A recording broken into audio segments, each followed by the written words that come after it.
Morena, morena, morena, morena. Raza de bronce de piel morena, pueblo de México en general.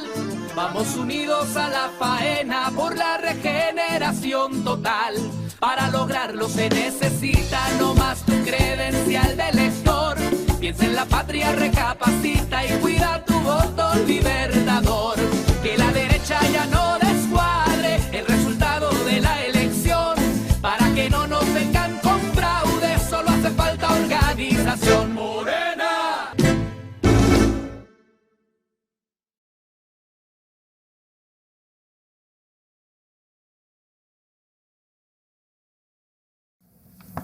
Ahora, este librito no, este librito es muy distinto. Este fue como la síntesis de un libro muy grande. Y entonces sí, aunque no se imaginen, lo escribí en 3 fines de semana. Porque tenía que dar un curso y un compañero me dijo, ve, escribiste un libraco, escribe una cosa chiquita. Entonces pensé 20 tesis, 5 páginas por tesis. 5. Me puse y en algunos casos son 6 o 7, pero era muy poquito. Y cada página un numerito, así un poco como Wittgenstein, ¿no? Entonces, a veces tiene más que una página, pero era muy chiquito. Y como lo tenía muy claro, entonces, claro, ya pude escribirlo de corrido.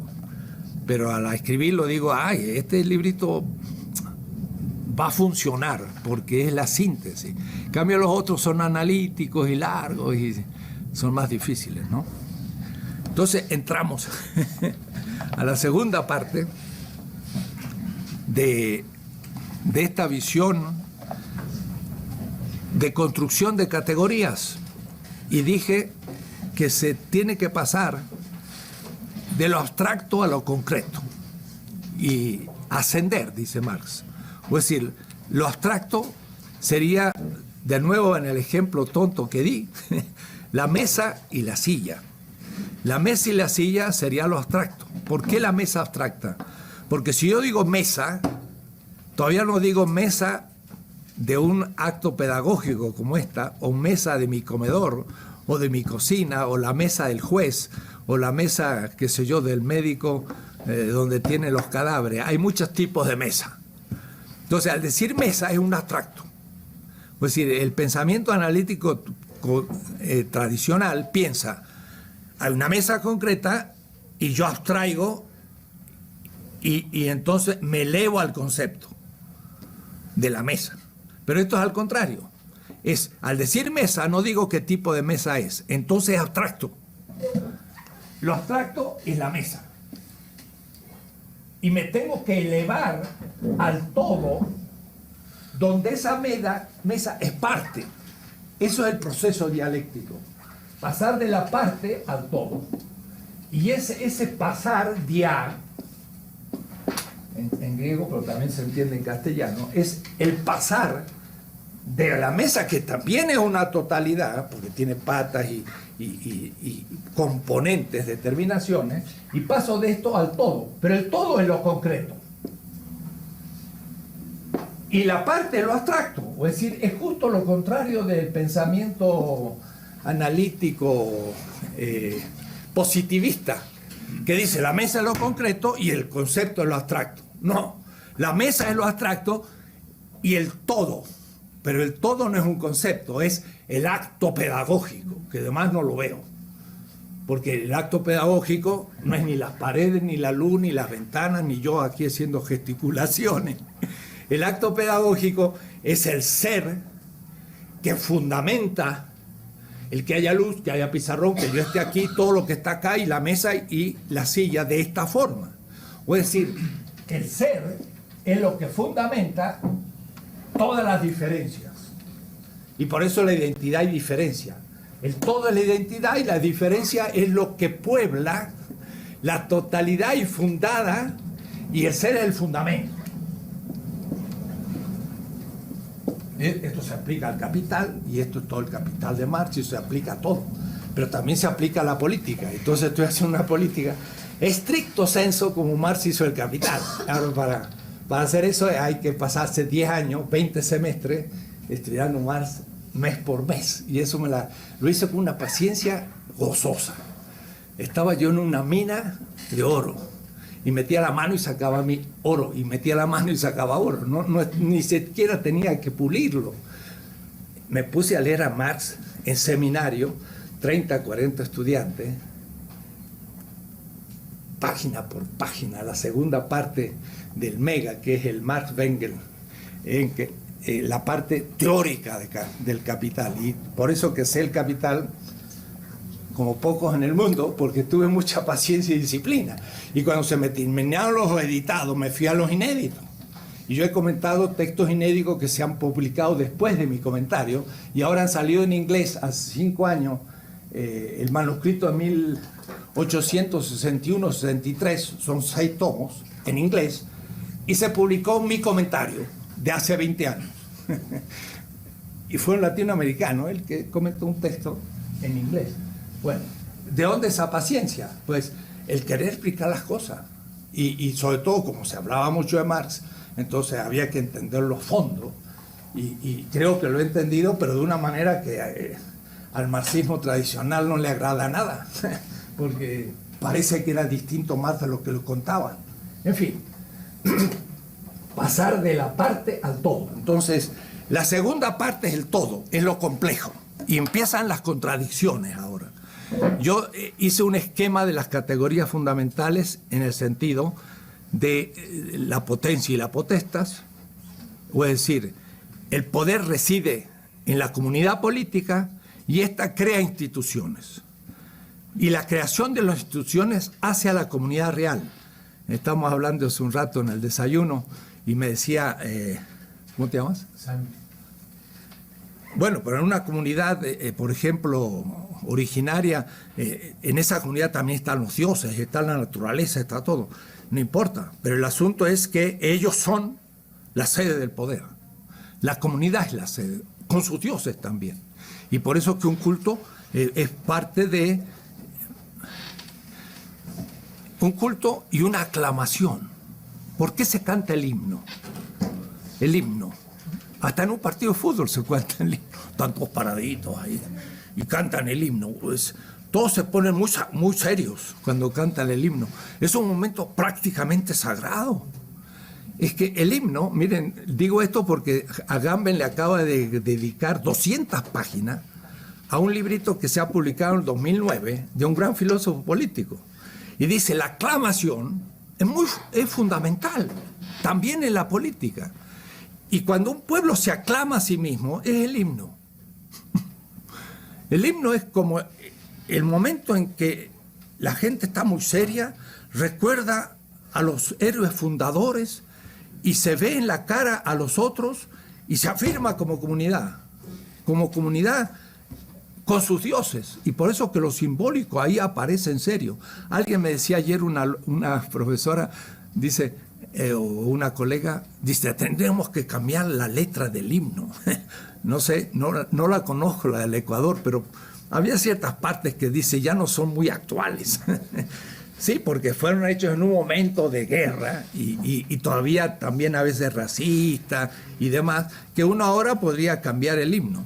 Por decir que es un momento en que la comunidad se aclama a sí misma porque es la sede del poder. Y las instituciones son maneras de hacer real, porque si no tengo instituciones, pues no soy real. Pero las instituciones no es el lugar del poder, es el lugar del ejercicio delegado. Y eso entonces también lo tiene que hacer un rey o un inca, tendría que haber sido un servidor. Claro, era muchas veces servidor de los dioses también. No era un déspota el inca, aunque a veces también podía acontecer. Pero la doctrina de la legitimidad tuvo una larga historia. Al principio el poder residía en los dioses. Los dioses le fueron dando el poder a los reyes. Y después los reyes tuvieron que irlo compartiendo con el pueblo y ahora se quedó en manos de la comunidad y todos los demás son ejercicios delegados. Es una larga historia de la política hasta nuestro tiempo.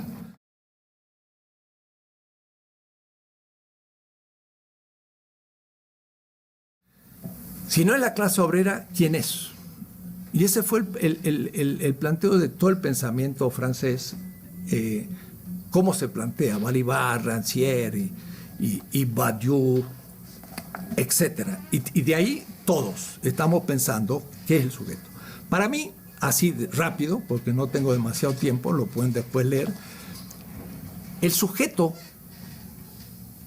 que no le voy a llamar sujeto, sino le voy a llamar actor colectivo de la política, es el pueblo. Y al decir eso, debo decirme que ya me hago objeto de la crítica. Mi alumno, Horacio Ceruti, porque fue alumno y después colega, pues me escribió un libro tremendo, 1983, donde me dice populista. Un servidor, como dicen los mexicanos, populista. Pero lo único que estoy no mal ubicado, porque a Mariátegui también le llamaron populista. Y Marx era populista. Porque Marx, cuando escribió El Capital, primer tomo, Danielson en Rusia lo leyeron y le escribieron a Marx. Y le dijeron, es extraordinario el libro, pero esto no se aplica a Rusia. Y entonces Marx, eurocéntrico como era, y gracias a Danielson empezó a perder su eurocentrismo, le escribió a Engels, mira, primera reacción del Capital, los rusos. Como diciendo, los bárbaros han entendido la cosa, ¿cómo es posible? Y le entró una gran amistad con Danielson y todos los populistas rusos. Y entonces, gracias a eso, después él mostró a la pregunta de la Sasulich, si se podía pasar de la obshchina comunitaria, que eran como los indígenas nuestros, si se podía pasar directamente al socialismo. Y Marx estudió el tema, se puso a leer ruso, he visto sus cuadernos donde empieza a estudiar los verbos, adjetivos, y en un año se pone a estudiar ruso y al segundo año está tomando apuntes de la bibliografía rusa. Marx tenía muchas lenguas y sabía cómo estudiar lenguas. Y entonces le dice, sí, se puede pasar de la obshchina directamente al socialismo sin pasar por la burguesía. Lo que no fue lo que pensaba Engels y ni lo que pensó después el marxismo-leninismo posterior. O es decir, Marx hubiera sido criticado por los fundadores del Partido Comunista ruso por un populista también, porque le daba importancia al pueblo y a la obshchina y se pasaba al socialismo. O es decir, no estoy mal situado si alguien me dice que soy populista, porque lo dijeron a Mariátegui y se le puede acusar a Marx, entonces estoy bien acompañado. La objeción es que el pueblo es una categoría como la categoría pobre, ambigua, no es marxista y no es científica y entonces es gelatinosa. Bueno, hay categorías cuyo nombre, aunque sea ambiguo, hay que precisarlo, pero no se lo puede perder. Hay nombres que no se pueden perder. Miren lo que hace Negri y le pone multitud.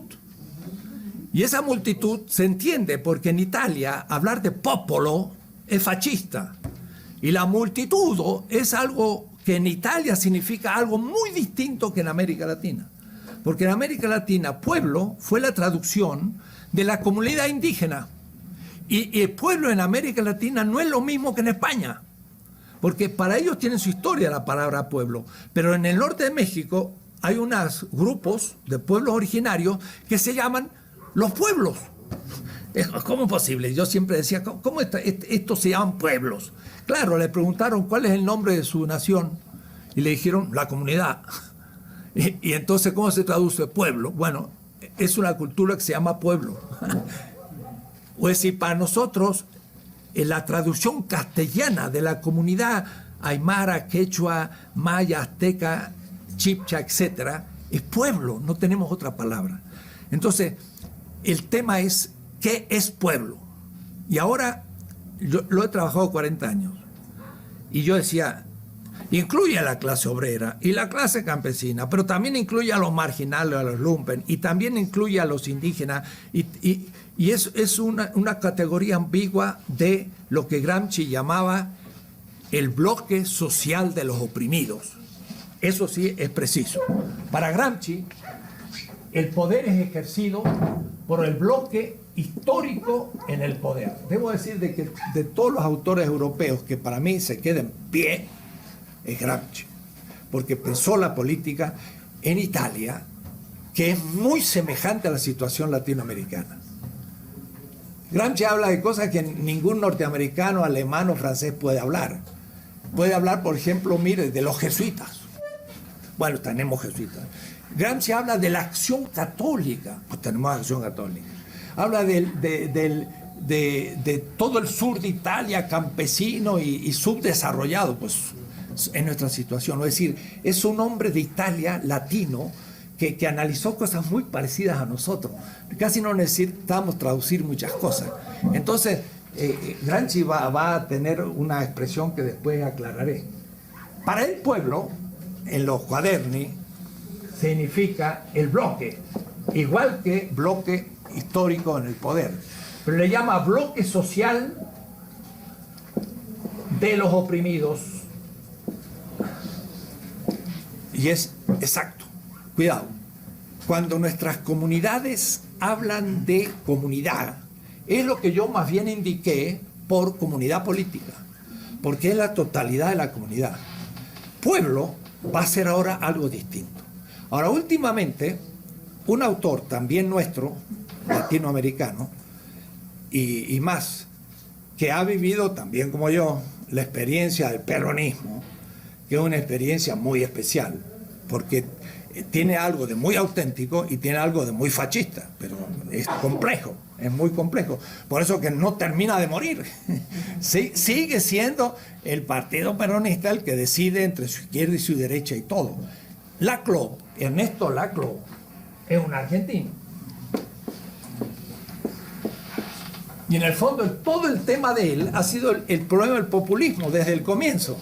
Y por eso hace una crítica a la ortodoxia marxista, mostrando que los socialdemócratas no eran tan desviados, porque le daban importancia a la política, mientras que los ortodoxos, Kautsky y demás decían la economía tiene leyes naturales, y en el fondo la política no interesa tanto, porque necesariamente va a venir la superación del capitalismo. Y los socialdemócratas, como el Bernstein, decían, no compañeros, si no le metemos el condimento político, esto puede seguir por toda la eternidad siendo capitalista.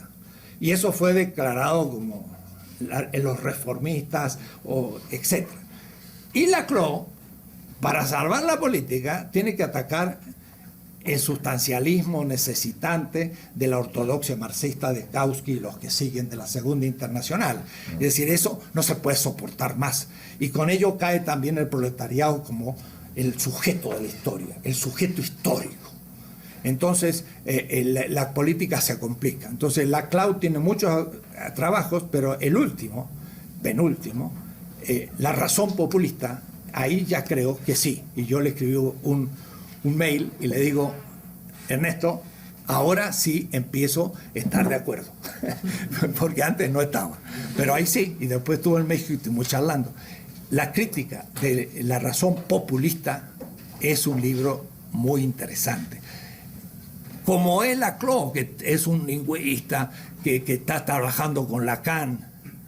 Yo digo con Lacan, si hay algún lacaniano que no me pegue, pero yo digo, Lacan tiene tantas modificaciones que por último ni él mismo supo ya lo que estaba diciendo, ¿no? Entonces es complicado Lacan, y por eso Zizek es muy complicado. Y eso es un tipo de esos autores que hay que también ver qué fortaleza sitiar. Y hay alguna fortaleza que uno puede decir, mire, no vale la pena gastar tu trabajo en sitiar la fortaleza y me dedico a otra fortaleza, ¿no? Porque hay autores que son muy de moda y son muy interesantes, pero es tan complicado su lenguaje y su temática para que al fin el volcán pare un ratón. Entonces hay que también elegir a los autores, con lo cual uno tiene que perder tiempo de su vida. Entonces por ahí ya...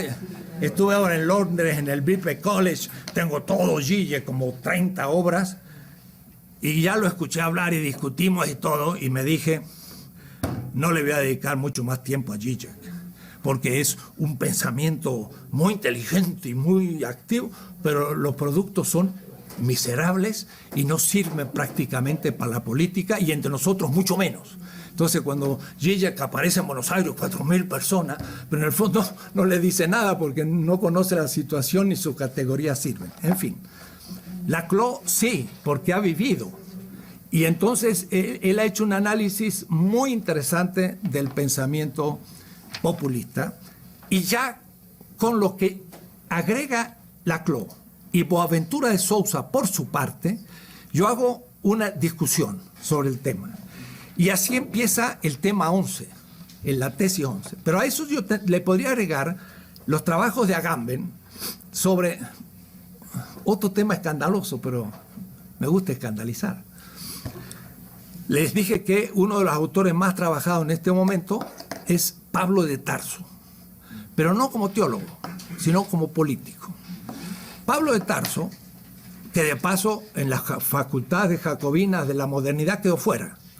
O es decir, la modernidad también es secularizante, y al secularizar mata a los dioses, y por eso no entiende ninguna cultura del África, Asia o América Latina. Y al volver el mito, tenemos que terminar con la secularización, por lo menos como lo propuso el jacobinismo. Entonces, tomar Pablo de Tarso en una facultad de filosofía es un escándalo.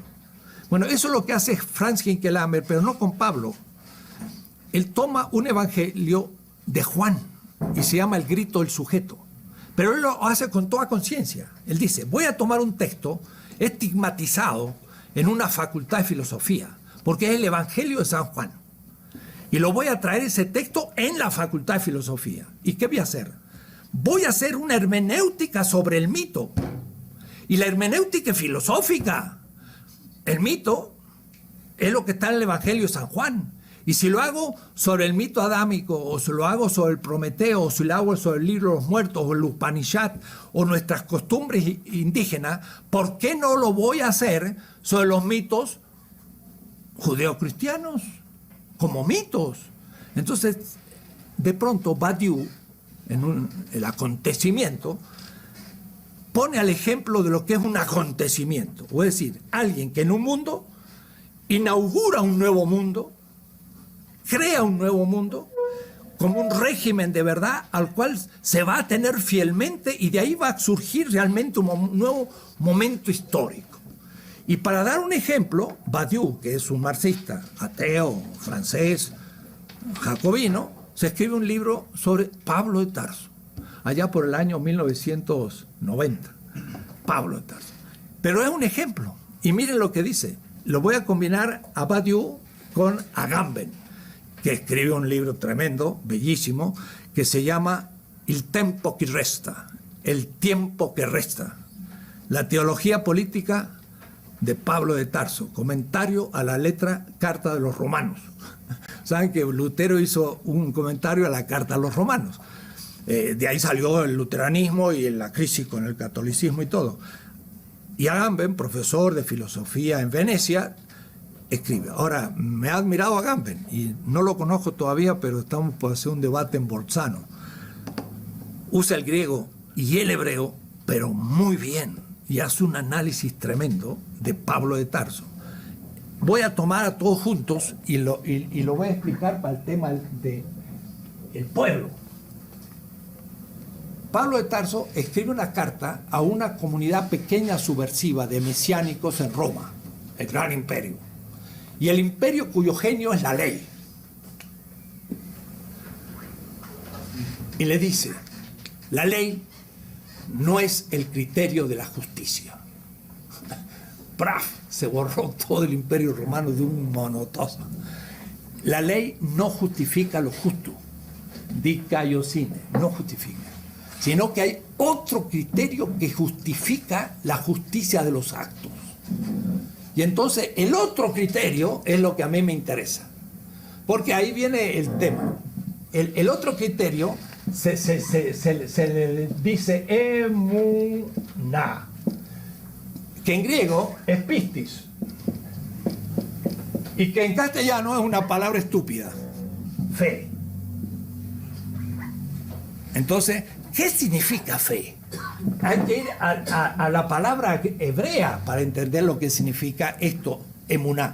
Por eso que yo digo, la ley no es el criterio de la justicia, el criterio de la justicia es emuná, y uso una palabra extranjera, ¿ves? Yo tendría que poder hacer lo mismo con las culturas indígenas, si conociera la lengua. Bueno, esa es la tarea que tienen que hacer ahora los que conocen esa lengua como propia. Yo por ahora estoy desquiciando el pensamiento griego romano desde un pensamiento semita que ellos consideran bárbaro y que la modernidad también consideró bárbaro.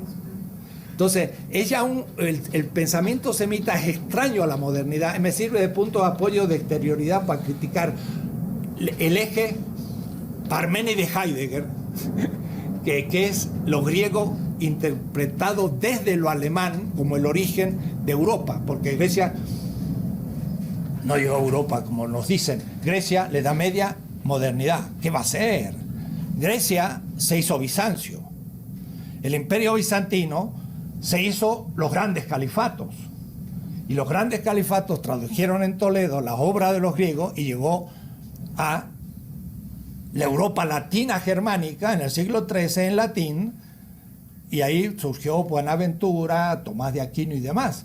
O decir que no hay ninguna conexión entre los griegos y la Edad Media, directa, Edad Media latina, sino que hace todo un camino por el Oriente, donde el mundo árabe es fundamental, y cuando Tomás de Aquino habla de Aristóteles, habla desde los comentarios del comentarista.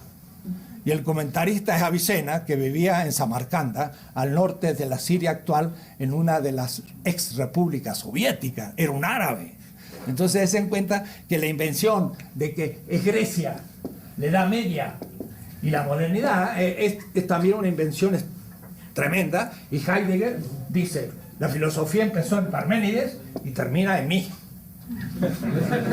Lo mismo que dijo Hegel en Berlín. Lo único que uno estaba en Berlín y otro en Frankfurt. Pero este eje es una pura invención ideológica, no existe y hay que destruirla. Entonces, yo me he situado desde mis 19 o 20 años cómo destruye a los griegos.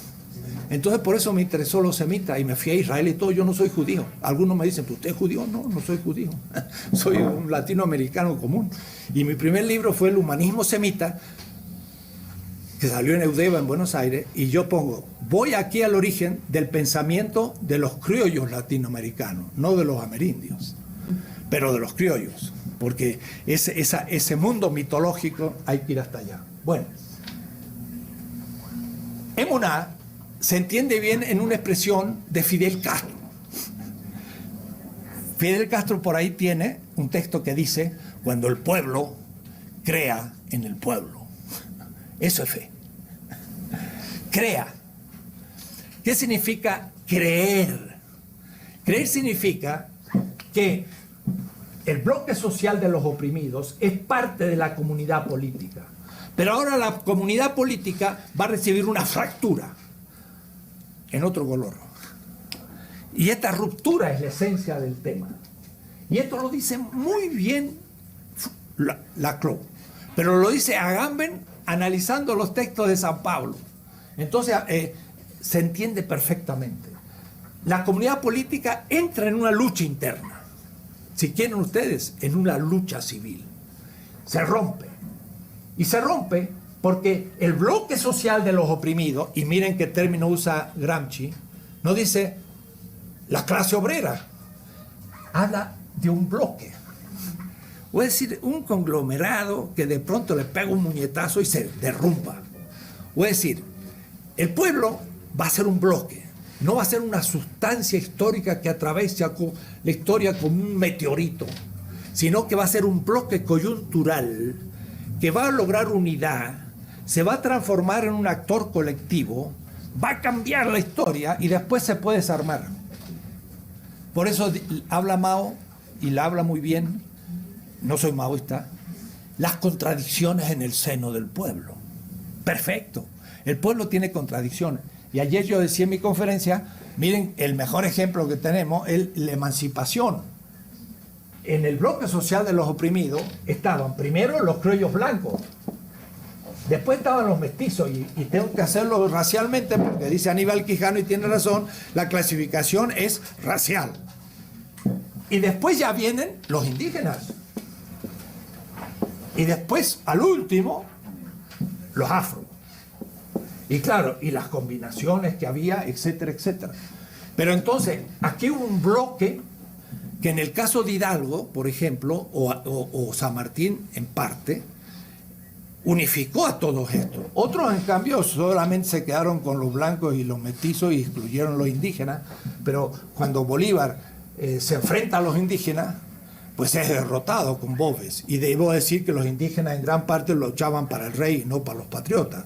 Y era lógico, porque los patriotas, en la medida en que ya tenían influencia del liberalismo, pues le iban a quitar los pocos derechos que le quedaban, y de hecho lo hicieron. Así que consiguieron en los indígenas, por ejemplo los de Ecuador, según he visto rápido, pues el derecho de ciudadanía española. El rey les concede España la ciudadanía prácticamente a los indígenas y lucha contra los patriotas que lo van a considerar de segunda. Pero lo cierto es que aquí hay un bloque social de los oprimidos, pero que se cinde de otra parte de la comunidad política, que va a ser justamente el resto del bloque histórico en el poder, que son los dominadores, que ahora son los enemigos internos. Y eso lo va a tener muy claro el populismo, por ejemplo, el populismo que va a unir burguesía nacional, obreros y campesinos. Es contradictorio, pero no es tan contradictorio si se piensa en un proyecto capitalista nacional antiimperialista, en el sentido en contra de la burguesía del centro inglesa o norteamericana. Entonces Velasco Ibarra o Cárdenas o Perón o Vargas podían decir el imperialismo norteamericano, pero lo decían en nombre de la burguesía, en una lucha entre burgueses, porque la competencia también es interburguesa, porque la burguesía central se chupa el plusvalor de la burguesía a la periferia. Y entonces también hay una contradicción entre burguesía, y Agustín Cuevas, un gran pensador ecuatoriano, se equivocó. Porque dijo, Marx habla de la relación capital-trabajo, pero no de la relación capital-capital. Pues se equivocó mi querido Cuevas, porque lo conocí, pero lo descubrí esto mucho después que se había muerto. Cuevas creía que Marx hablaba solo de la explotación del capital y el trabajo, pero se le escapó el tema de la competencia, donde un capital lucha contra otro y se apropia de valor del otro capital, y ese es el tema de la dependencia. Y por eso Agustín Cuevas dijo, el tema de la dependencia no tiene lugar en el discurso de Marx. Y se equivocó. El lugar en el discurso de Marx, de la teoría de la dependencia explícita y explicada por Marx, es la competencia entre el capital global de las naciones subdesarrolladas y desarrolladas. Que la palabra subdesarrollo es una palabra burguesa. La palabra desarrollo es el centro de la ontología de Hegel. En Bicklund, el ser se desarrolla. El concepto se desarrolla y llega a la idea, en Bicklund. Y Marx dice, un capital con poca composición orgánica, tecnológica, está menos desarrollado. Y usa la palabra unterentwickelte. Así que no es nada de burgués. La competencia entre capitales la explicó Marx muy bien, y la explicó la competencia entre naciones. El populismo nuestro, por nacionalista, era un problema de competencia entre la burguesía central de Inglaterra y de Estados Unidos y la burguesía nacientes, quizás inexistentes, de América Latina. Entonces la burguesía le sacaba plusvalor a los obreros y campesinos, pero tenía que transferirle ese valor a la burguesía central. Y eso es el problema de la dependencia, y es el problema de la globalización. La globalización no es una globalización homogénea, es una globalización que explota la periferia. Y mire, si no, pago de la deuda. Mire, que usted tenga $1 aquí, es una cosa increíble. ¿Cuánto vale imprimir $1? Deben ser 2 centavos de dólar, y se lo venden por $1 y ustedes tienen que pagarlo, porque para poder usar esos billetes han tenido que pasar dólares. Es decir, que le han sacado 98 céntimos por cada $1 que está en la calle. Es una estafa, pero bueno, es un problema económico, es transferencia de valor al centro. El pago de la deuda es cambio. Ellos fijan el precio de las materias primas y nosotros lo vendemos barato. Ellos fijan las materias, las máquinas y todo, y nos los venden caro. Hay 7 mecanismos de extracción de plusvalor de la periferia al centro en el proceso de globalización. Marx lo explicó todo esto. Bueno, eso es el populismo. Es decir, el populismo fue también un bloque, miren qué bloque más absurdo.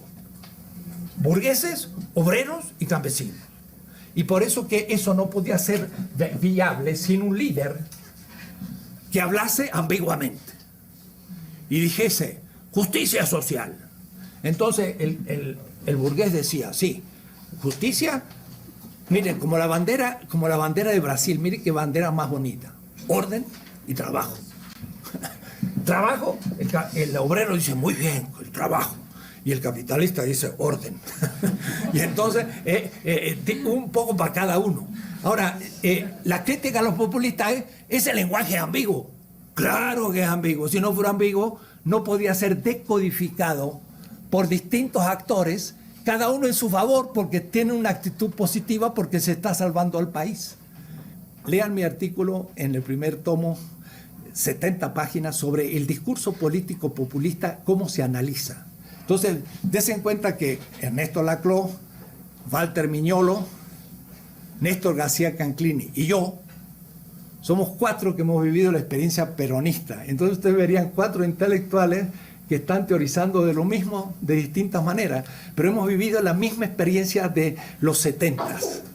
Es interesante ver ese hecho. Y de paso a cada uno le he preguntado, le dije a Ernesto, ¿tú no crees que Néstor, Walter y yo y tú no somos esa generación que pensó tal cosa? Y me dijo, sí.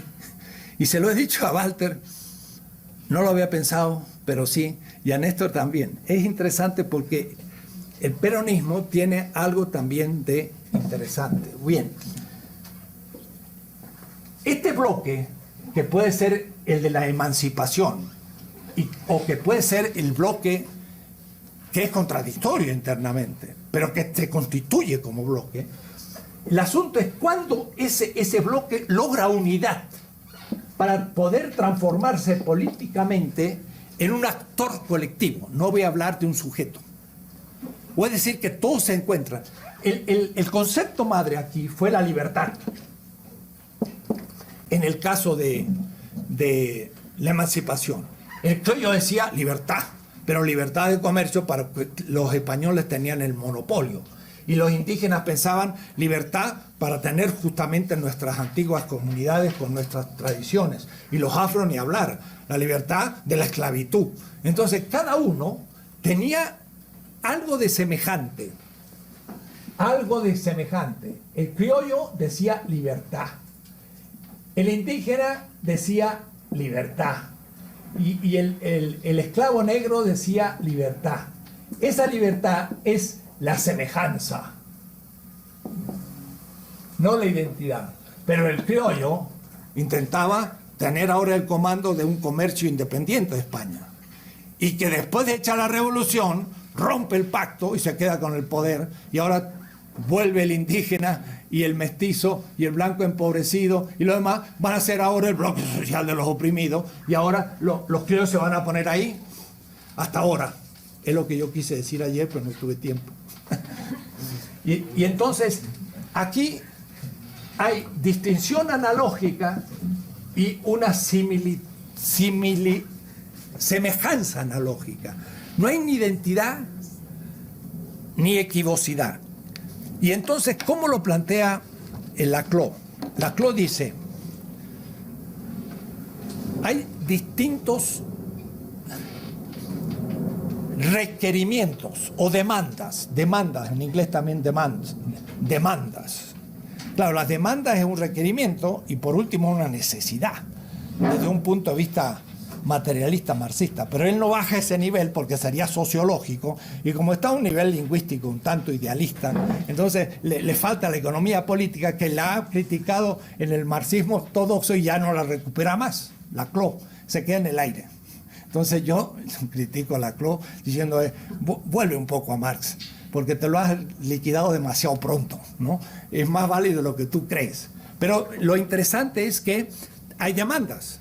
Entonces, la mujer descubre el machismo y al mismo tiempo la dominación de la mujer, y puede surgir un movimiento feminista. Y el hombre y la mujer de color descubren que el color es el modo de clasificar la dominación en América Latina, el racismo. Y luego la tercera edad, que los archivan en los asilos, el movimiento de blanco, de los viejos que empiezan a ser actores políticos. Y la clase obrera también es un actor social, y también lo es el campesino, los pueblos originarios, que en algunos países pues es el actor principal, y en otros pues mínimo, porque son muy pocos, pero son significativos. Todos estos movimientos tiene cada uno una demanda propia, y entonces el asunto es cómo esa demanda propia puede devenir lo que Laclau llama muy bien, y es su aporte, una demanda hegemónica. Pero hegemónica no es dominante, sino es hegemónica, y aquí viene Gramsci. Y la importancia de Gramsci. Dice Gramsci, una clase dirigente, una clase es dirigente. Las palabras aquí valen. Cuando está como bloque histórico en el poder. Gramsci dice, en Italia la burguesía no logró ser nunca el bloque histórico en el poder.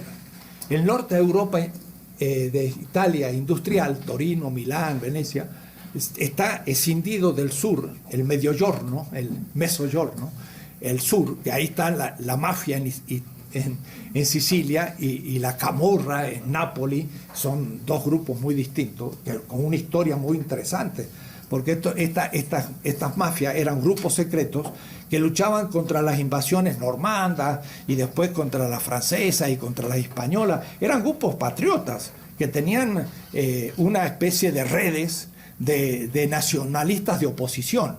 Y después que ya se hizo con Garibaldi la unidad, pues estas mafias siguieron funcionando, y sobre todo cuando se fueron a Estados Unidos, ni hablar. Y entonces usaron su antiguo método contra las invasiones europeas para empezar a sacar ventajas, y se transformó en lo que entendemos por mafia. Pero la mafia era un movimiento político de liberación honesto en Sicilia durante siglos, ¿no? Pero en fin. Entonces, dice Gramsci, una clase es dirigente mientras tenga consenso. Y esto no es Habermas, es Gramsci. Y esto tampoco es Gramsci, es Bartolomé de las Casas. Bartolomé de las Casas dice, el rey no puede tomar ninguna decisión si no cuenta con el consensus populi. Y usa la palabra consenso. Y dice, y si no tiene el consenso es ilegítimo, dice Bartolomé de las Casas. Como si fuera escrito después de la teoría de la acción comunicativa de Habermas en el año 1992. Pues sí, parecería que Bartolomé de las Casas escribe un libro en 1993 y le dice a Habermas, estoy de acuerdo, el consenso es el fundamento de la legitimidad, pero la única diferencia es que dice populi, y Habermas no sabe lo que es el pueblo, porque el Volk en Alemania es también Hitler. Entonces no le hablan a los alemanes de pueblo, porque es fascista. Y cuando yo hablo de pueblo en Europa, ¿qué será este hombre? Y cuando yo hablé de vida a Apple, comunidad de comunicación, digo, muy bien, extraordinario, me agrega muchas cosas, pero debajo de la comunidad de comunicación hay una comunidad de vida, porque Marx habla de la comunidad de los trabajadores. Esta es de comunicación lingüística, pero esta es de comunicación del trabajo y por lo tanto económica. Y si yo hablo, está bien, pero yo trabajo también. Entonces yo le dije a Apple, pero hay también una comunidad de vida. Lebensgemeinschaft. Se le pararon los pelos Hitler, porque Hitler era un vitalista y decía la vida. Y el Lebensraum, la vida necesita espacio. Y por eso vamos a conquistar toda Europa para que la vida de la sangre germana ocupe toda la humanidad. Entonces el vitalismo, digo, no, mire, yo hablo de la vida de Marx, no de Hitler, que no sabía cómo. Entonces escribió un trabajo sobre Marx, criticándolo, Carlos Toapel, el maestro de Habermas, y Hincklamer y yo le hicimos picadillo el texto, y Apel no habló más de Marx, porque le demostramos que no conocía a Marx.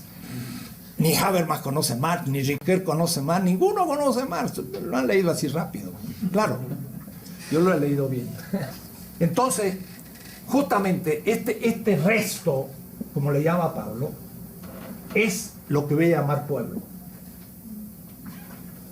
Pueblo es el bloque social de los oprimidos, cuya punta autoconsciente son los movimientos sociales, pero no solo los movimientos.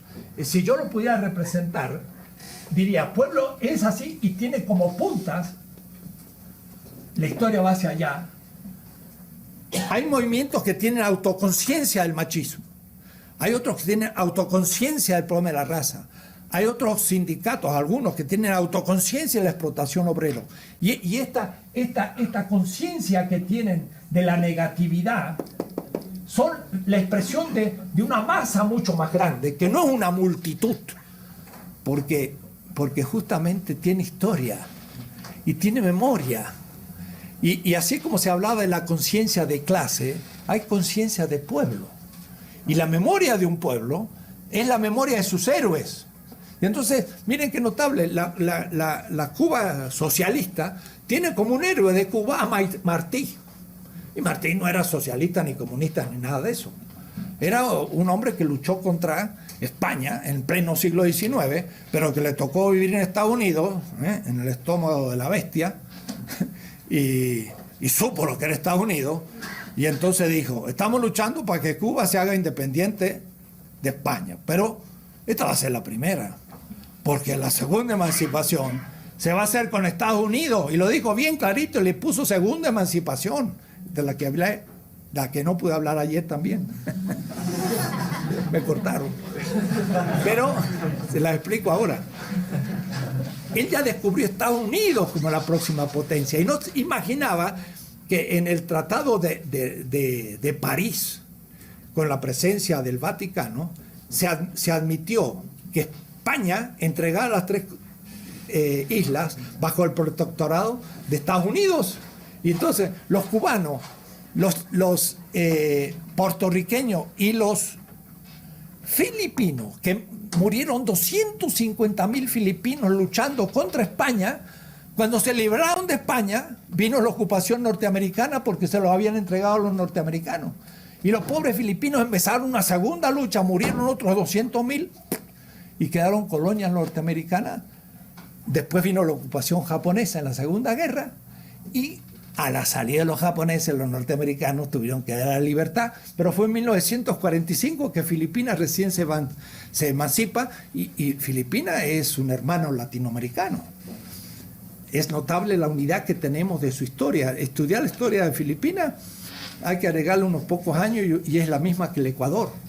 Además, ayer estábamos en la fiesta, en este hermoso claustro que parece un hospital. Bueno, usted puede ir a Filipinas y encontrar lo mismo, igual, hasta con las bugambilias o como le llaman, las flores. Y si lo ven de atrás en una celebración, como son todos asiáticos, pues parece una comunidad indígena igual, ¿no? Digo esto para recuperar la presencia en el Asia. Pueblo sería ese bloque de los oprimidos que, sin embargo, debe tener un proyecto unitario. Entonces, ahí viene la disputa. ¿Cómo se hace? Entonces, dice, con mucha tecnología lingüística complicada y lacaniana, pero al fin se puede simplificar. Dice Laclau, uno de los movimientos propone, de hecho, una de sus demandas. Es la demanda de ese movimiento. Pero cuando esa demanda es asumida por otro, la va vaciando. Porque propuso la liberación ante el machismo, pero el racismo dijo no, pero la cuestión es la de color. Entonces, para Laclau, es como si se vacía un poco el feminismo porque tiene que dejar entrar el problema de la raza. Y viene el obrero y dice, no, pero no es el problema de la mujer, ni es el problema del color, el problema es la explotación del capital, porque yo creo plusvalor. Y entonces dice, se va vaciando el contenido equivalencial, pero sin embargo unifica a todos los grupos. El problema es que él tiene un concepto de universalidad unívoca. Entonces, el universal abstracto y el universal concreto son unívocos todavía. Y entonces se está queriendo encontrar la solución porque es un universal concreto, pero el universal concreto es un universal. En cambio, la semejanza no es universal, sino que tiene algunos aspectos que se parecen a los otros. Y claro, sobre todo y en primer lugar, lo negativo. Por eso la demanda de libertad convino a todas. Vos decís, un movimiento, el criollo dijo la libertad. Y entonces el indígena dijo también. Y el esclavo dijo también. Y cada uno lo fue interpretando a su manera. Lo único que para mí no se van vaciando, se van llenando. Porque no se le va disminuyendo, sino se le va agregando contenido. Pero es solo la lógica, la analogía, lo que me permite entender a lo que yo llamo un hegemón analógico. Una vez que todos los grupos tienen un proyecto hegemónico, como el que tenía el bloque histórico en el poder, porque el bloque histórico en el poder tiene un proyecto hegemónico y por eso tiene consenso.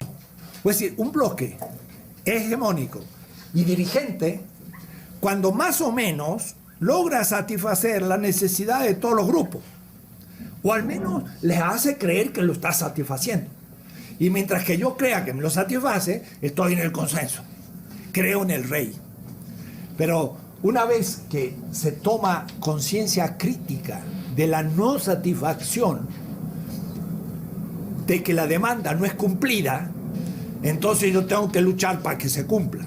Y en ese momento, el pueblo, como resto, en la ruptura y lucha contra las clases y los grupos dirigentes, entonces rompen el consenso.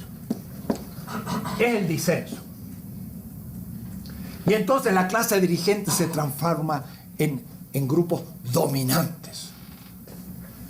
No es lo mismo dominante que hegemónico.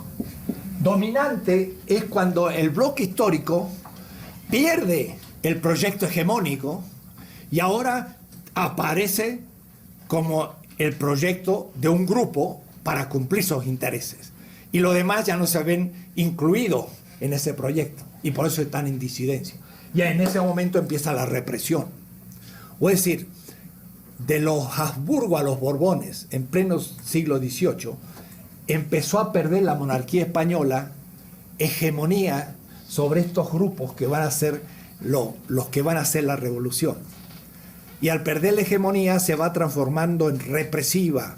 Y por eso cambia el concepto de la colonia, ponen intendentes, aumentan los tributos y empieza una mayor comprensión de las colonias como origen de transferencia de riqueza al centro, porque los Borbones ya son ilustrados y con un proyecto más capitalista que los Habsburgo, que estaban en el mercantilismo capitalista, pero mercantil y humanista, es decir, de la primera modernidad.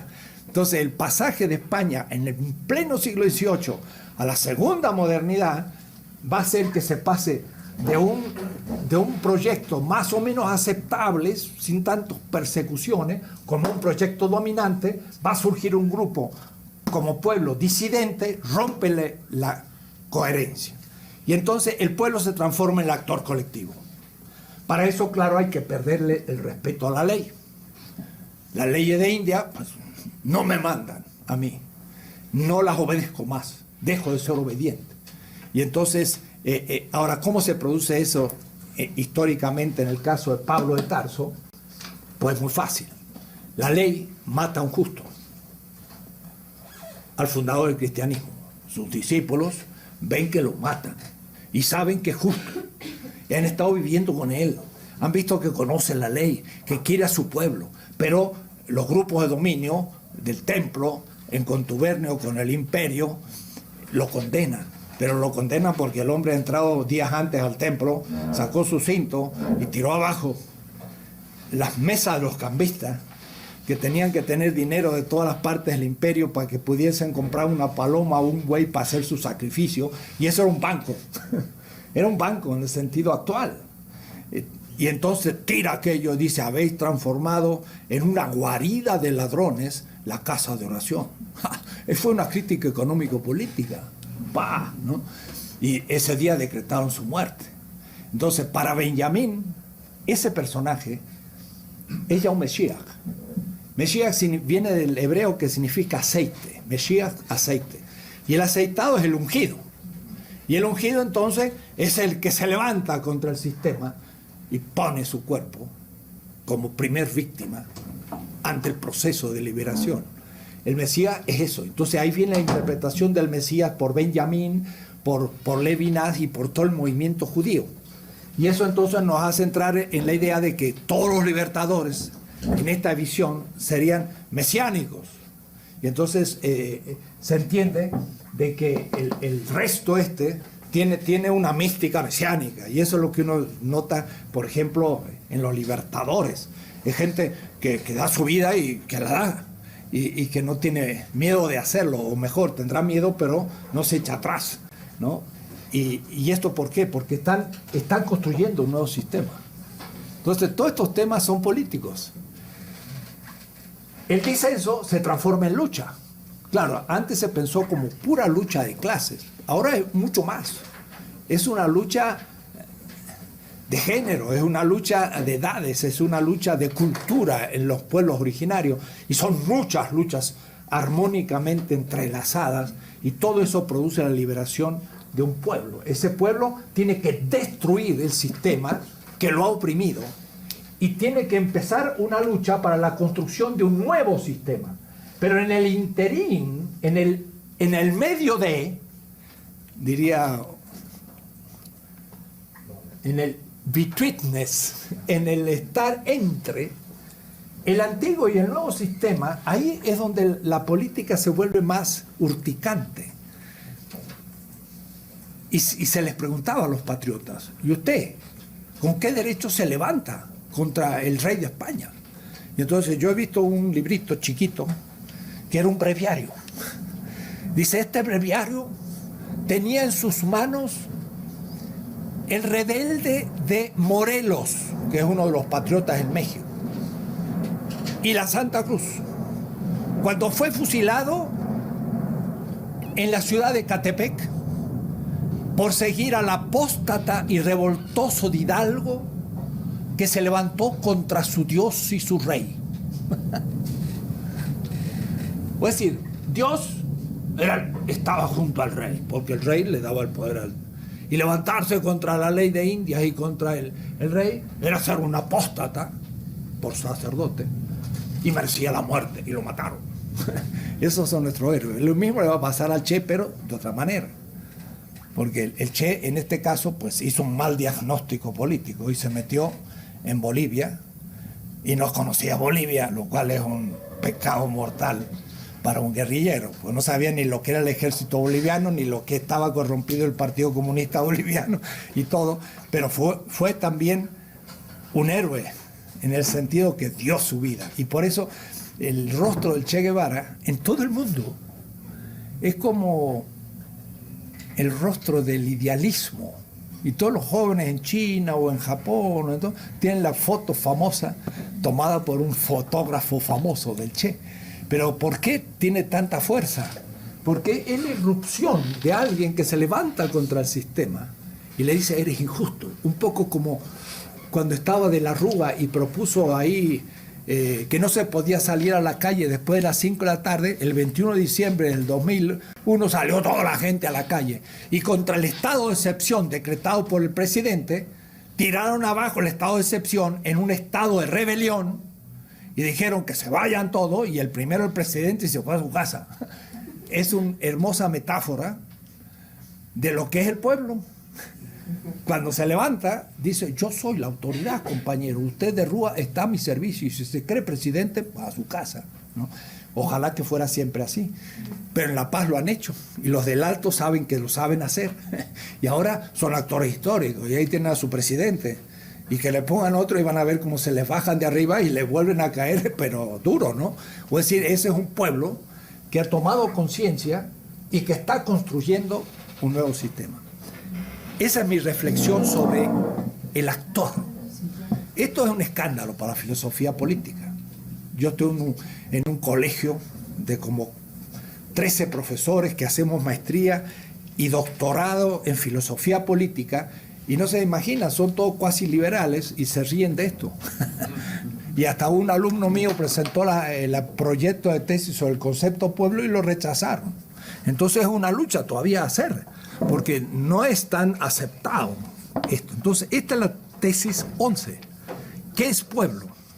Y en la página 89 hago ese esquema que es el que he hecho en el pizarrón. Proceso de constitución del hegemón analógico a partir de las reivindicaciones. Laclau le llama diferentes, diferenciales, y está pensando en la identidad, la diferencia, en el fondo todavía en Hegel. Yo le llamo reivindicaciones distintas, porque estoy pensando en la semejanza y la distinción. Me evito la identidad y es otra cosa. Entonces, el movimiento social 1, 2, 3, N, logran lentamente ir constituyendo un proyecto hegemónico y ese proyecto hegemónico permite avanzar. ¿Qué es pueblo? Página 90. Dice Fidel Castro. Entendemos por pueblo cuando hablamos de lucha, es decir, no es una categoría económica. Mira lo que digo, no es económica. La economía es clases.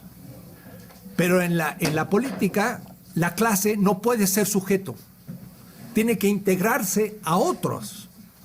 Y ese es el problema del marxismo ortodoxo, que hace de la clase el actor político. Y no, en la política funcionan las cosas de otra manera, no como la clase. La clase puede hacer una huelga en la fábrica y cambiar un sistema económico, claro, articulado a las políticas. Pero dice, cuando se trata de lucha, y esa lucha es política, la gran masa irredenta, de paso usa la palabra redenta, y tendrían ustedes que ver lo que significa interpretar la historia desde la redención. Walter Benjamin, de nuevo, en sus 12 tesis sobre, o 18 en otros, sobre la historia. Y ahora hay ya 3 comentarios buenísimos, uno de Reyes Mate muy bueno, otro de Bolívar Echeverría, y bueno, ahí se está haciendo ecuatoriano justamente. La gran masa irredenta, la que hacía grandes transformaciones de todos los órdenes, Miren qué bueno, Fidel, los grandes políticos son geniales, dicen mucho más de lo que hasta pudiesen después esclarecer, como los artistas. Todos los órdenes, ahí está el género, está la raza, ahí está la cultura, etc. Y está dispuesta a lograrlo. Cuando creen algo, ahí está la fe. Cuando creen algo. La fe es ese pueblo pasivo que tiene el consenso de la clase dirigente, cree en la clase dirigente. Pero cuando cree en sí y dice, yo soy la sede del poder, por eso la potencia es todo en la política, el punto de partida. Eso, y después dicho eso, todo lo demás son corolarios. Si un pueblo dice, yo soy la sede del poder, se acabó todo. Se le viene abajo el sistema al dominador. Si fueran todos y todos estuvieran decididos, se acabó. Es un estado de rebelión y se termina. Lo que pasa es que, claro, no se logra eso. Los medios de comunicación confunden, nadie ve claro, todos están más o menos alienados. El pueblo también se puede alienar. Y todos los medios de comunicación tienen una maquinaria lógica para confusión del pueblo. Y no se fetichiza el pueblo, pero sí se aliena. Se une al corporativismo y entonces para salvarme me uno a un político o a un patrón para poder vivir y cada uno empieza a colgarse de lo existente corporativamente y no nace el sujeto histórico, porque el sujeto histórico tiene que saber quién es el enemigo, y el enemigo hay que situarlo muy claro y hay que afrontarlo. Cuando creen algo y en alguien, ese es otro tema, va a ser un capítulo del tercer tomo, el liderazgo. La izquierda no tiene un capítulo sobre el liderazgo, tiene sobre la vanguardia. Y la vanguardia era el partido, el comité central. Y entonces Lenin decía, ahí se discute cuasi democráticamente, no tanto, pero luego se baja la orden al pueblo. Y el proletariado es la masa que cumple. Y el comité central es el que decide sobre la verdad. Es un problema de teoría de la verdad. No, señores, el que decide no es el comité central, debe ser medios de participación de un pueblo que pueda participar. Y el comité central no tendría que ser la vanguardia, sino obedencial al pueblo. Pero, de toda manera, es un grupo de personas, o aún una. Ho Chi Minh, Mao Zedong, Lenin, Fidel Castro, miren qué notable. Las grandes revoluciones de izquierda fue liderada por una persona. Y no hay un capítulo que habla de la significación de una persona en la revolución. Hay una especie de principismo teoricista que dice que los principios son lo importante, pero no las personas. ¿Y cómo no va a ser las personas importantes? Son los que encarnan los principios. Yo puedo creer en una persona. En un principio no puedo creer. Puedo admitirlo y tomarlo como horizonte, pero yo puedo creer en la persona. Entonces va a haber un capítulo que se va a llamar Condiciones democráticas del ejercicio del liderazgo. Porque si no, tampoco entendemos esto. Y dice, y sobre todo cuando crea suficientemente en sí misma. Ese consenso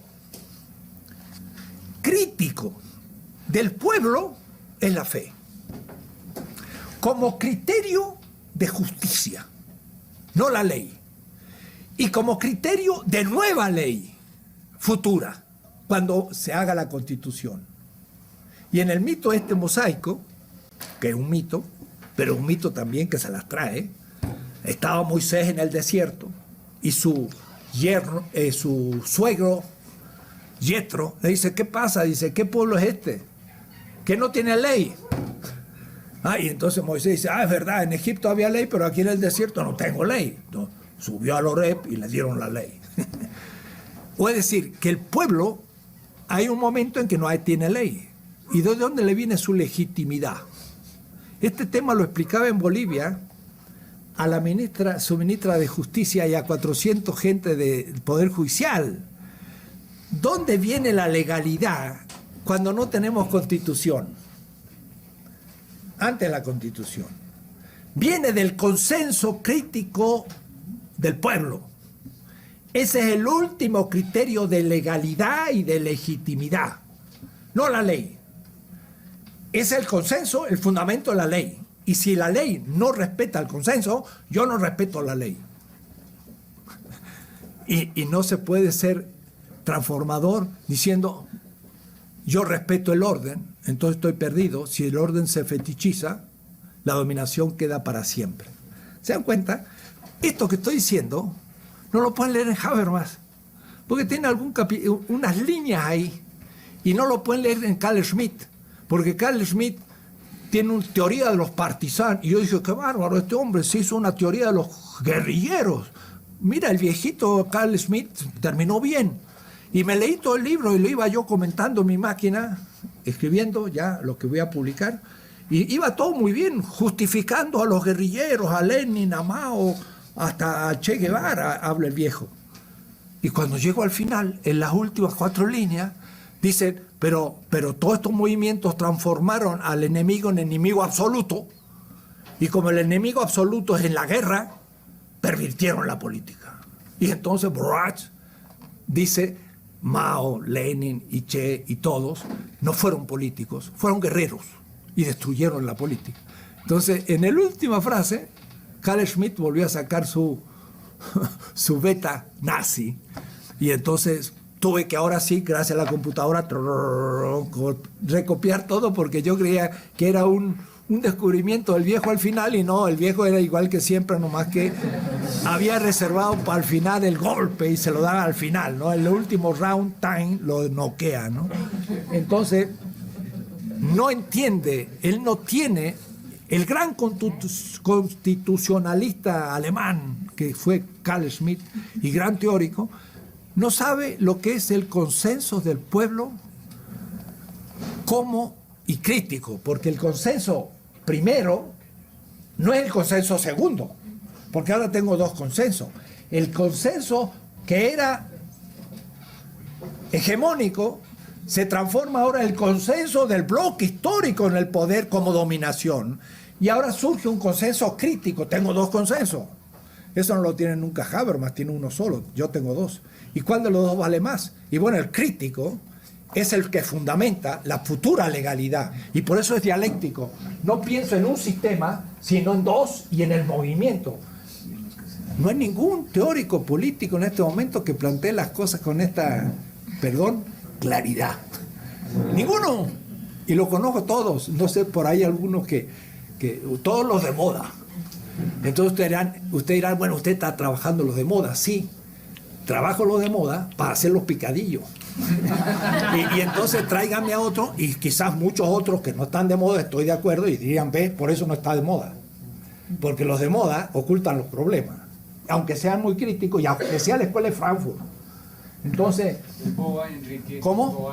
Boaventura de Sousa. Boaventura está en esta línea, justamente, y el nuevo sentido común es el que se da acá. Bueno, Boaventura, tantas cosas que dije, me olvidé. Boaventura habla de que hay que hacer un diálogo, por supuesto, todos estamos de acuerdo, y una traducción entre los movimientos.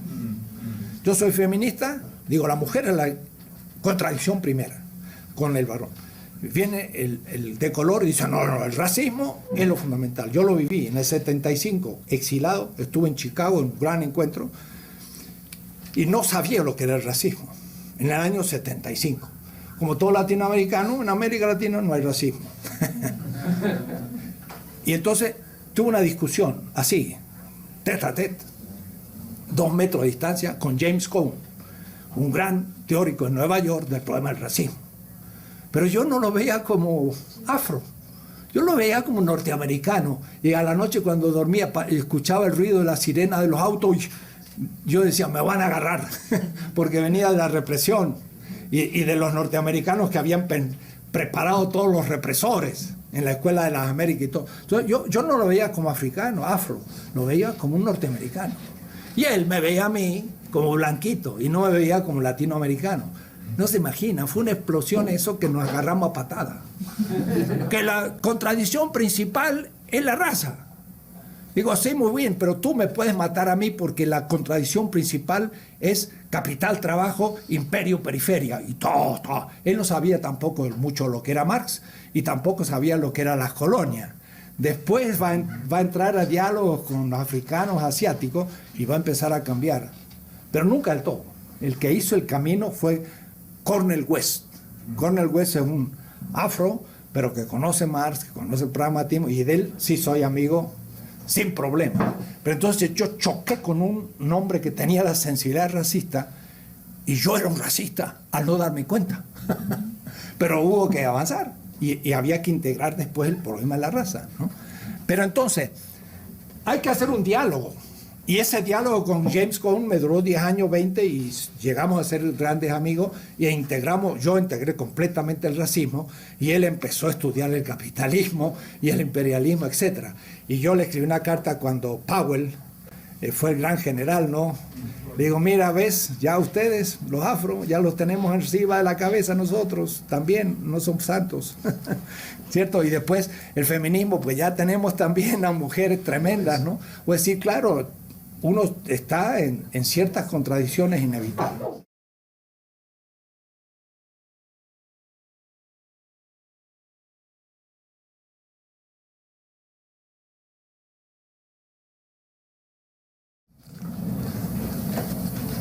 Dado un sistema, este se puede fetichizar. Aunque lo expliqué al comienzo, tendría que explicarlo ahora de nuevo. La totalidad. Yo siempre lo hago un circulito. porque es una representación puramente pedagógica. Pero la totalidad es la categoría ontológica fundamental. Aristóteles le llamaba toholon. La pacha, de Pachamama, según parece, es también el universo, es el todo, es la pacha. La pacha es la totalidad de la realidad. Entonces, la totalidad es la categoría de las categorías, pero ontológicas, en el sentido que explican un sistema. Ahora, cuando ese sistema se fetichiza y se hace dominante, entonces el asunto es cómo se lo pone en cuestión para del sistema 1 pasar a un sistema 2. Entonces aquí necesitamos como una especie de modelo, y para mí el modelo mítico que me permite entender bien este proceso dialéctico, van a ver cómo se va a dar, es algo que en general no se usa en el mundo intelectual moderno, pero también occidental. En el mundo moderno occidental se tienen algunos mitos fundantes. Prometeo. Y el mismo Marx ya lo había modificado. Prometeo era un cuasi dios, pero ya para Marx era el hombre mismo. Que de todas maneras comete una falta, pero no tiene conciencia de haberla cometido. O es decir, está contra las leyes del sistema y no tiene conciencia de haberlo cometido, y los dioses le dan sin embargo un castigo, pero el castigo es eterno y no puede ya salvarse. Entonces es el mito de Prometeo. Yo justo llegué a la Sorbona y estaba de profesor Paul Ricoeur, y Paul Ricoeur es un amigo, es decir, era un maestro, pero era un maestro militante. En una semana latinoamericana de 1964 en París, éramos como unos 30 estudiantes de toda Europa que yo había conectado y que nos reunimos, y lo invitamos a este gran maestro Paul Ricoeur, y él aceptó y vino y habló sobre la responsabilidad del filósofo en la política, y para mí era un ejemplo, era justamente lo que acabo de explicar. Era un militante que pensaba, y pensaba tremendo. Este Ricoeur produjo muchísimo, murió a los 92 años escribiendo, ¿no? Él escribió un libro en el 1961, cuando llega a París, que era comparar el mito de Prometeo con el mito arámico. Eso me marcó para toda la vida. Toda la vida. Dos mitos. Y claro, por eso no me cuesta nada el pensar en los grandes mitos de nuestros pueblos, porque también la modernidad tiene mitos detrás. El mito de Prometeo es un mito en donde el sistema y la ley pues obliga, y yo no puedo salir de ello. Este mito está detrás también de toda la organización, por ejemplo, de las castas en la India. Hay un orden de la ley. El que no cumple la ley es el paria. Y el paria entonces queda en la exterioridad del sistema. Ya nadie lo puede tocar, y el que lo toca queda impuro. Es un pobre, lo que llama Agamben en el derecho romano, un homo sacer. El homo sacer era un hombre sagrado en el Imperio Romano, pero era la condena absoluta. Cuando alguien cometía un crimen, el más horrible, en Roma, se le declaraba homo sacer. Significaba sujeto sin derechos. ¿Homo? Sujeto sin derecho. Pero homo con esa palabra. Sí.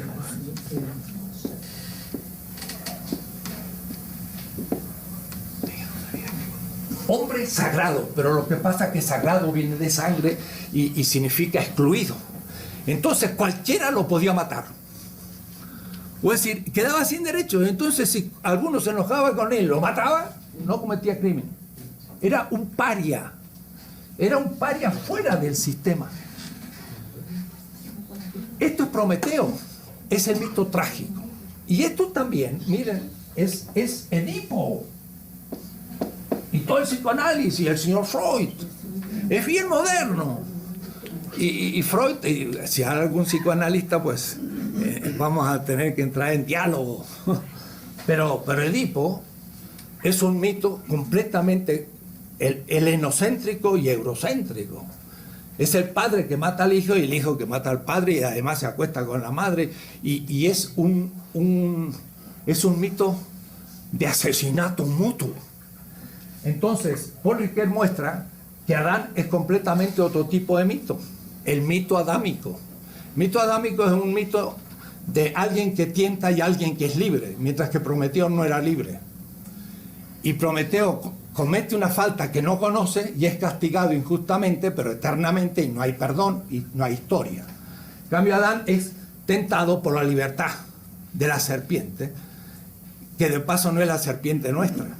La serpiente americana es perfecta, que es Quetzalcóatl, y en cambio la serpiente de la Mesopotamia es el mal mismo, que entre el barro del limo de los ríos te pica y te mata. Así que la serpiente de la Virgen de Guadalupe no tiene nada que ver con la serpiente en el Apocalipsis, porque son dos serpientes completamente distintas en los símbolos de los pueblos. Es una libertad que se opone a una libertad de Adán, y Adán comete un pecado. ¿Y cuál es el pecado? La divinización del sistema, o es decir, la ley es divina y el orden es perfecto. Eso es comer el árbol de la vida. Y entonces Adán comete un pecado, pero como es libre, puede recibir el perdón y instaura la historia. Entonces, Paul Ricoeur muestra el mito adámico. Ahora, lo coherente con ese mito es el mito abrámico. Y esto lo tienen que leer en Franz Hinkelhammer. Franz Hinkelhammer es un gran economista, un genial filósofo, pero en el fondo está haciendo el análisis de los mitos, y por eso que su último libro se llama Crítica de la razón mítica, y tiene sobre Abraham lo que yo no he leído en nadie. El Anti-Edipo no es Deleuze y sus cuestiones de la producción del deseo y todo. El Anti-Edipo es Abraham. Abraham tenía que sacrificar a su hijo según todos los cultos fenicios. Y cuando Marx se le muere Edgar, su hijo, le escribe a Engels: mi hijo, Edgar, ha muerto, una víctima más del ídolo. ¿De cuál ídolo? Moloch. Moloch era un dios fenicio que exigía la muerte del primogénito. Pero los ricos en Tiro y Sidón podían comprar los hijos de un pobre y lo inmolaban a Moloch por su hijo propio, y Moloch lo aceptaba. Miren cómo sabía Marx todos estos mitos. Moloch, es el dinero, y está en el tercer tomo. Dice: el capital que rinde interés, Moloch. Y dice: mi hijo, víctima del ídolo. ¿Qué significaba? Que su hijo era un hijo de un pobre y se lo había inmolado al capital. Marx veía al capital como un ídolo y a su propio hijo como una víctima porque era un pobre. Se murió porque no tenía casi para pagar la calefacción, porque el pobre Marx nunca tuvo un salario fijo. Cuando yo les dije que había que tener una sustentabilidad económica, en el caso de Marx no la tuvo nunca. Pero él dice al fin de su vida: habría que ser muy animal para darle espalda a los sufrimientos de la humanidad. Dice: yo he dado mi juventud y hasta mi familia por escribir este libro. El capitán dio hasta su familia. Se le murió un hijo porque era pobre y quiso ser, al último ya Jenny, su esposa, le dijo: bueno, pero está mal esto, ¿no? Bueno, entonces fue al ferrocarril de Londres y se presentó para ser empleado, y tenía tan mala letra que lo rechazaron. Y entonces ni pudo ser ni empleado del ferrocarril Marx. Por suerte siguió trabajando.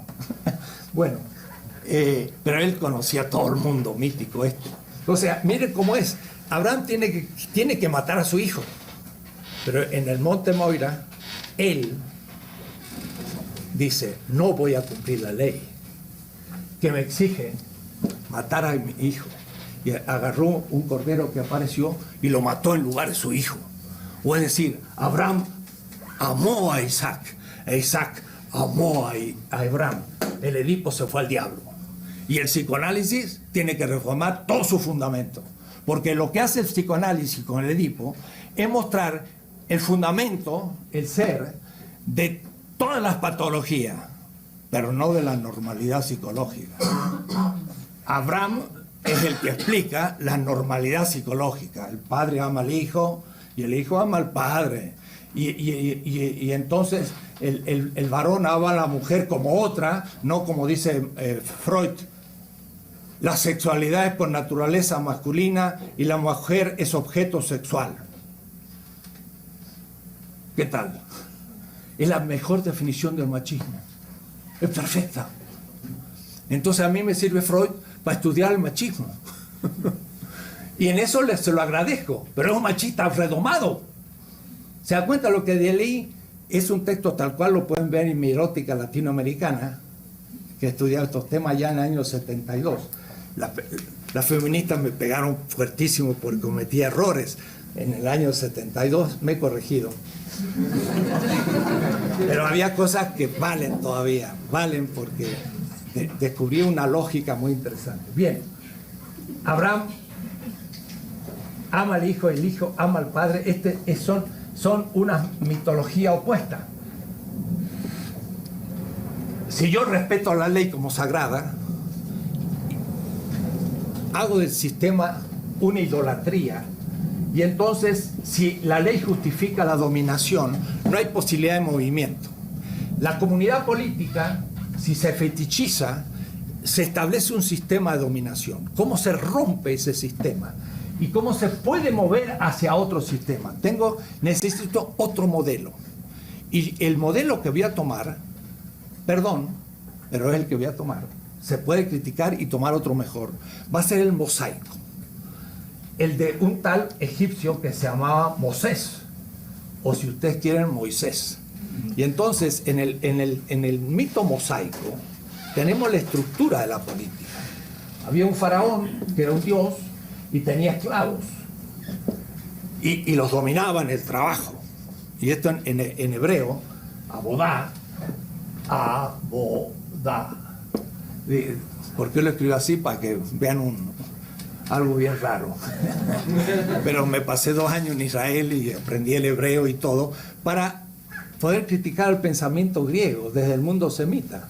Después habrá que hacerlo desde el mundo indígena, criticar el pensamiento moderno. Pero lo he practicado muchísimo eso. Entonces, abodá significa trabajo, pero Hebet significa servidor y también significa esclavo.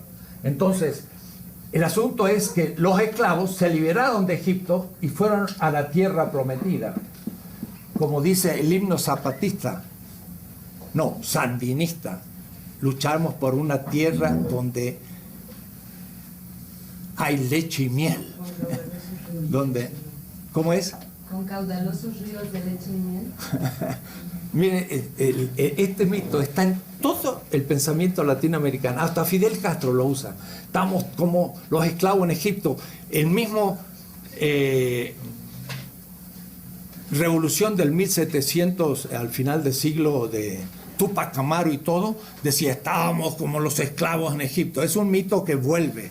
Y Ernst Bloch lo utiliza en sus 3 tomos del Principio Esperanza, 3 tomos de análisis de mitos de toda la humanidad, y lo pone en el centro. Dice, este es el mito más crítico. Mire lo que voy a decir, y ahí sí podemos después discutir. Es un gran mito crítico, porque lo que dice es, la ley y el sistema no es divino, y soy ateo del sistema, y el esclavo se puede liberar y construir una tierra distinta. Entonces, todo lo que voy a hacer ahora va a ser el pasaje de un primer sistema a un futuro sistema, y en el intermedio, van a ver ustedes cuántos problemas se presentan, tales como las siguientes. Todos nuestros patriotas, Hidalgo, San Martín, Bolívar, etcétera, tuvieron que levantarse contra la ley de España, por lo tanto fueron ilegales. Siempre. Y cuando me levanto contra la ley de España, dejo de tener la legitimidad del primer régimen. Me quedo sin legitimidad y sin ley. ¿De dónde viene, entonces, el criterio de justificar la justicia de un acto que intenta destruir un sistema y crear uno nuevo? ¿Dónde está el fundamento de su legitimidad? porque es ilegal y todavía no tiene ley. Entonces, ese tipo de temática no lo encuentro en ningún autor contemporáneo, europeo ni norteamericano, en filosofía política. Eso es lo que voy a plantear ahora. ¿Qué categorías necesito para repensar el tema? El primero, acerca del problema del sujeto. Entró en crisis que el proletariado y la clase obrera fuera el único sujeto histórico. Eso era la ortodoxia. Y para Marx tiene mucha importancia. Y de una manera esencial y abstracta, efectivamente, las dos clases fundamentales económicas son el propietario del capital y el trabajo vivo subsumido en el capital, que en el proceso de trabajo produce plusvalor y no se le paga, y por lo tanto se lo roba, o si ustedes quieren, se lo mata. Porque yo objetivo mi vida como valor. Entonces, es asesinar al obrero el quitarle el plusvalor. Es como chuparle su sangre, que están en las primeras páginas del Capital. Pero la sangre es de nuevo un símbolo semita y no griego. Los semitas ponen en la sangre la vida. Y si ustedes leen a Feuerbach, la esencia del cristianismo, va a decir que la esencia del cristianismo es comer y beber. Se come la carne y se bebe la sangre. Ya lo escandalizo del todo. La Eucaristía. La sangre es la vida. Y dice Marx, la circulación del valor en el capital es circulación de sangre, circulación.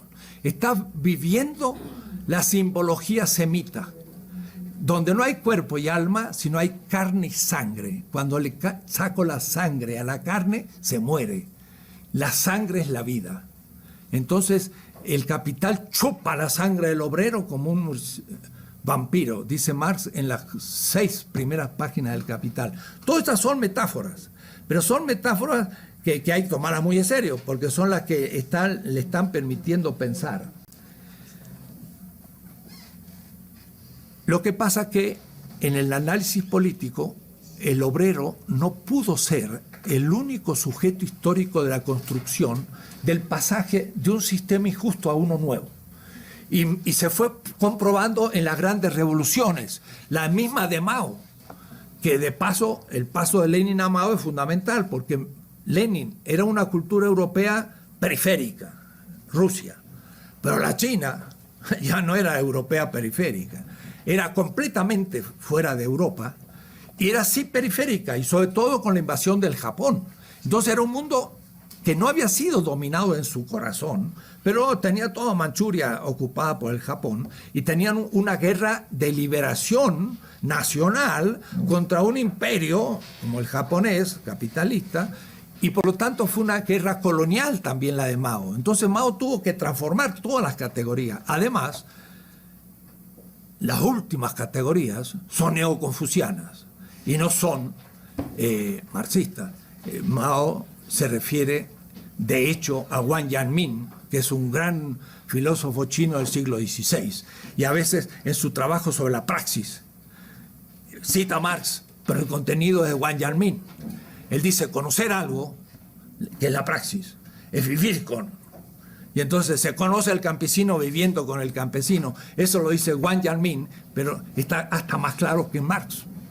Que justamente, como ya dije, la experiencia significa poner el cuerpo y vivir, comer, dormir, sufrir con alguien, es entender lo que es intelectualmente y después ya lo puedo expresar. Entonces, yo no soy maoísta, pero la transformación a Mao es fundamental porque es pensar desde el tercer mundo. El consenso no es solamente lingüístico, es un consenso a partir del cumplimiento de las demandas, y las demandas son requerimientos, pero estos son las últimas necesidades de la corporalidad en el sentido materialista, de tal manera que la mujer sufre en su cuerpo el machismo y la subjetividad de color sufre en su cuerpo el racismo, y el viejo sufre en su cuerpo el que lo manden a un asilo, y el obrero sufre en su cuerpo el trabajar en la fábrica. O es decir, que es el dolor del cuerpo el punto de partida de la crítica. Y eso... Entonces, el consenso, dice Gramsci, pero cuando se pierde el consenso, y eso es cuando surge una nueva comunidad en la comunidad que rompe la unanimidad de la comunidad, y esa ruptura le va a llamar la plebs. Va a usar una palabra latina. Va a distinguir entre el comienzo de un pueblo y el pueblo propiamente, el populus. Una plebs comienza a formar y se transformará en el pueblo de la comunidad futura, que será una comunidad política por un tiempo unificada, hasta cuando después de ciertos siglos o años vuelva a ser dominante y vuelva a romperse y continuamos la historia. Voy a decir que esto es una filosofía de la historia, además. Entonces, le llama plebs lo que le llama a Agamben resto. Este concepto, resto, lo toma de Pablo de Tarso, pero ese concepto de pueblo es un concepto semita en el pueblo de Israel. El resto es un grupo de gente honesta que cumple con la ley contra los que no cumplen. El resto, el elegido, diríamos así, mesiánico. Entonces ahí viene Walter Benjamin, que dice, de lo que se trata es un mesianismo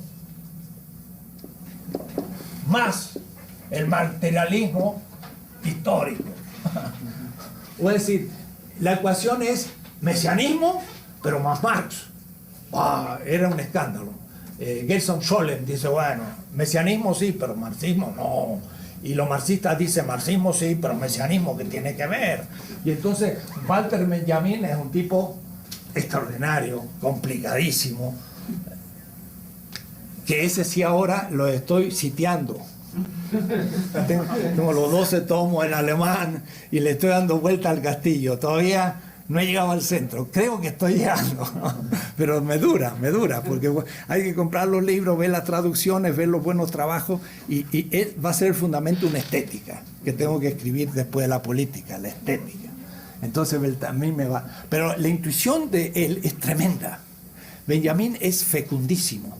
Es un hombre que era amigo de Adorno y de Horkheimer y amigo de Brecht y de todo el mundo allí en Europa, y que además es muy complicado y impenetrable, ¿no? por toda su cosa. Es un judío que quiere expresar su judaísmo y que no quiere ser cristiano, pero yo creo que termina por explicar al cristianismo como ninguno. Porque justamente al mesianismo, agregarle Marx, es igual al cristianismo primitivo. Porque si el mesianismo no se compromete con los pobres, entonces se hace un mesianismo abstracto. Pero el cristianismo primitivo respondía a la propuesta no dijo bienaventurado el orden, sagrado el orden y la ley, sino dijo bienaventurado los pobres. Y los pobres justamente son los que no cumplen el sistema, son los parias. Entonces, si yo digo bienaventurados los pobres, los parias, digo maldito el orden. No hay vuelta, es racional. Entonces, el fundador del cristianismo es un crítico de primera y se plantea categorías críticas fenomenales. Y San Pablo lo que hace es repetirlo. Por eso que Hinckelhammer, al tomar un evangelio, ya no toma a Pablo, porque hay una antigua disputa desde Harnack de que el verdadero inventor del cristianismo fue Pablo de Tarso y no este humilde carpintero de Nazaret que era una persona de campo. Entonces Nietzsche le llamaba el idiota. A Jesucristo le llamaba el idiota. Después dijo soy el anticristo, pero en realidad se pensó el antipablo. Porque Cristo era muy... Pero lo que pasa es que Pablo lo único que hace es repetir lo que dijo el otro. Y el otro sí que tenía categorías. Mire, por ejemplo, esta categoría. Un midrash, que significa un cuento, pero un cuento construido. Puede decir, un cuento teórico. No es así un cuentito para los niños, sino que es una construcción categorial. Dice, venía una persona por un camino. Entonces venía por el medio del camino. Venía una gente y lo asaltó y lo tiró fuera del camino, lo tiró fuera. Ahí ya tengo la categoría de exterioridad. Pero además, miren cómo se las traía. Dice, pasó primero. ¿Se acuerdan quién pasó primero? ¿Qué era? ¿Republicano? No. El sacerdote de la ley. No, de la ley. Era el sacerdote del templo. Pasó primero un sacerdote. La crítica de toda crítica es la crítica de la religión. Eso lo dijo en la introducción a la economía de la filosofía de Hegel, un tal Karl Marx. Pero estaba repitiendo, porque aquel otro se las traía, era un laico, no era un sacerdote, y hizo primero pasar un sacerdote, o decir que era anticlerical y criticó la religión del templo. Eso lo dice Juan Luis II, un pensador latinoamericano. Los europeos no saben nada de esto, lo que les estoy contando. Esto es nuestro. Pasó primero un sacerdote, y pensando en el templo y en los ídolos que tenía que cumplir y todo, no vio al tirado en el camino. O decir, una crítica a la religión. Segundo, pasó un levita, que era el que había ayudado a Moisés a matar a los 3.000 hombres de Aarón que habían caído en la idolatría saliendo de Egipto. En el camino de la salida de Egipto, dijeron, no tenemos un Dios, se crearon uno. Y le dijo, no, compañero, no hay que crearse un Dios, hay que hacer un nuevo sistema, el camino es largo, no hay que detenerse. 3.000 hombres murieron, los levitas, era lo más prestigioso. Pasó un levita y no lo vio al tirado en el camino. Pasó un enemigo del pueblo de Israel, que era un samaritano. Y este lo vio, lo acogió, lo metió y todo. Entonces le pregunta al que le había preguntado, ¿quién hizo la experiencia de proximidad?